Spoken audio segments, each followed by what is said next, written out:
आश्रमशाळांतील विद्यार्थ्यांच्या सुरक्षिततेचा प्रश्न ऐरणीवर, प्रशासनाला आठवड्याभराचा अल्टिमेटम। महत्त्वाचे मुद्दे। पार्श्वभूमी।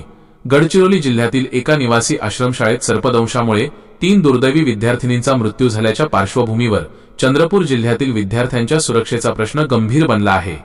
आक्रमक भूमिका। शिवसेना चंद्रपूर तालुका प्रमुख तथा जिल्हाध्यक्ष भारतीय कामगार संघटना संतोष लीलाबाई दशरथ पारखी यांनी चंद्रपूरचे जिल्हाधिकारी व राचेलवार यांना निवेदन देत प्रशासनाला जाब विचारला आहे। प्रमुख मागण्या।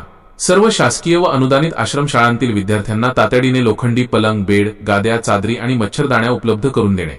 विद्यार्थ्यांना अभ्यासासाठी व बसण्यासाठी बेंच देणे। जंगलालगतच्या शाळांमध्ये साप, विंचू व सरपटणाऱ्या प्राण्यांपासून सुरक्षेसाठी खिडक्यांना जाळ्या, दारे दुरुस्ती आणि योग्य प्रकाश व्यवस्था करणे। आपत्कालीन परिस्थितीसाठी प्रथमोपचार साहित्य आणि जवळील रुग्णालयाशी त्वरित संपर्क यंत्रणा उभारणे। आंदोलनाचा इशारा। प्रशासनाने 8 दिवसांच्या आत ठोस पावले न उचलल्यास जिल्ह्याच्या प्रत्येक तालुक्यात तीव्र आंदोलन छेडण्याचा इशारा देण्यात आला आहे। आमचा लढा कोणत्याही अधिकाऱ्याविरोधात नसून गरीब आणि आदिवासी विद्यार्थ्यांच्या सुरक्षिततेसाठी आहे। विद्यार्थ्यांच्या जीवाशी कोणतीही तडजोड सहन केली जाणार नाही। संतोष पारखी, शिवसेना तालुका प्रमुख। यावेळी निवेदनावेळी शिवसेना महिला आघाडीच्या बल्लारपूर विधानसभा संघटिका कृष्णाताई सुरमवार, चंद्रपूर तालुका संघटक संजय शिंदे, महानगर उपप्रमुख विश्वास खैरे, तालुका उपप्रमुख विक्की महाजन आणि निखिल सुरमवार प्रामुख्याने उपस्थित होते। आता या संवेदनशील मुद्द्यावर प्रशासन नेमकी काय पावले उचलते याकडे संपूर्ण जिल्ह्याचे लक्ष लागले आहे।